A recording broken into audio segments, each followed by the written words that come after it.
It's a sad fact that it appears to be easier to be racist in policing than it is to call it out. Whilst whistleblowers are often targeted with misconduct or alienated by colleagues, the consequences appear greater for victims than it does for offenders, and it currently feels like our white ethnic majority colleagues refuse to see the things from our perspective. When we see videos of someone being abused, we see our brothers, our sisters, and our loved ones. Our colleagues, though, only see a criminal, someone who is against the uniform they wear, and they often feel more empathy for the officer than they do for the member of the public. Racism, though, is just like any other form of injustice. It needs enablers to help the abusers. Police Federation, the Police Superintendents Association, are the only statutory support that Black, Asian and minority ethnic officers have to represent them at their time of need. Unfortunately, though, we have had to interject as they have refused to fund cases or remove funding weeks away from employment tribunals or misconduct hearings. This has had a profound impact on those needing support, and in one case, they were refused funding only a few weeks before their employment tribunal, only to gain a no-win, no-fee solicitor who said that they actually had a really strong case. The no-win, no-fee solicitor also queried the representation that they'd been given by the Police Federation, as they knew the person and knew that it was an immigration specialist rather than an employment law specialist. It highlights the gap in support that we have in pushing back on racism.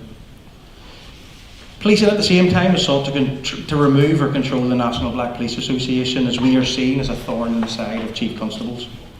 As they seek to gaslight communities by using their stock lines of the issues being highlighted are historic and things have moved on since then. We now have better processes, etc., etc., etc.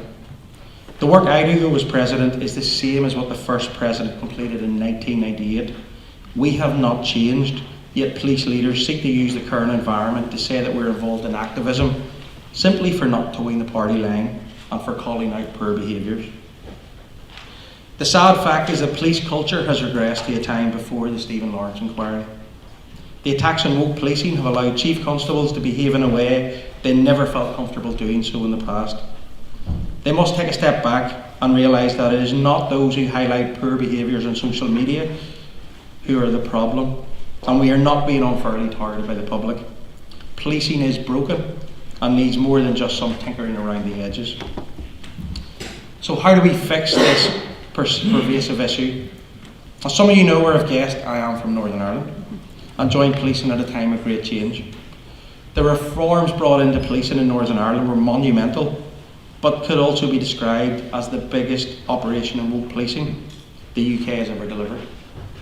We had a name change, a badge change, and uniform change, as well as bringing in positive discrimination to increase the representation of Catholic officers.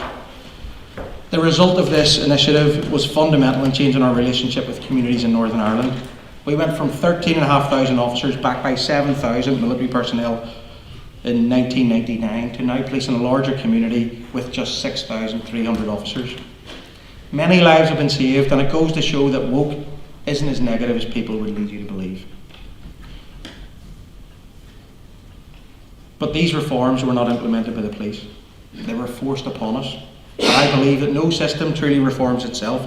It only removes an external pressure to do so. Baroness Casey gave the Met leadership 2 years to see how they reformed the Met. When the new Commissioner Sir Mark Rowley came in, he promised not to unilaterally force things on communities, but to work with them to solve crime and prevent harm.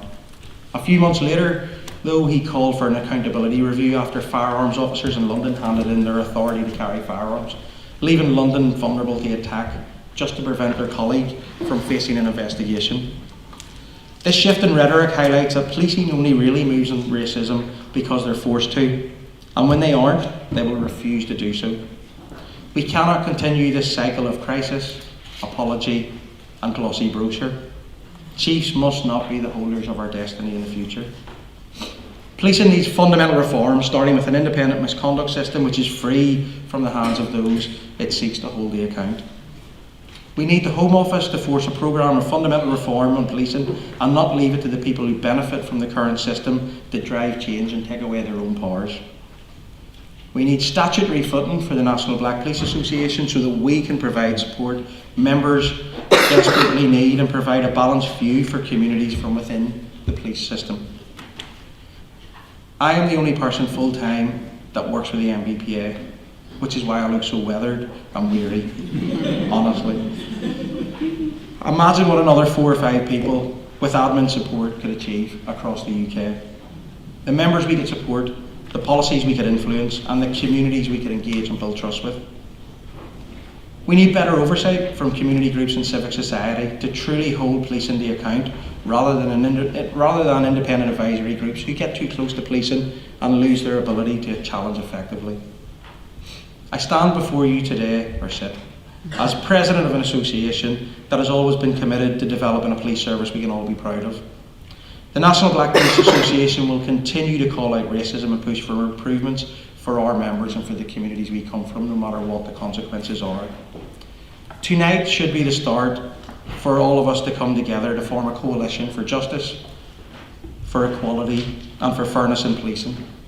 We must work closer together so that we can attack all parts of the system, maintaining the status quo, and provide better outcomes for our families, for our loved ones.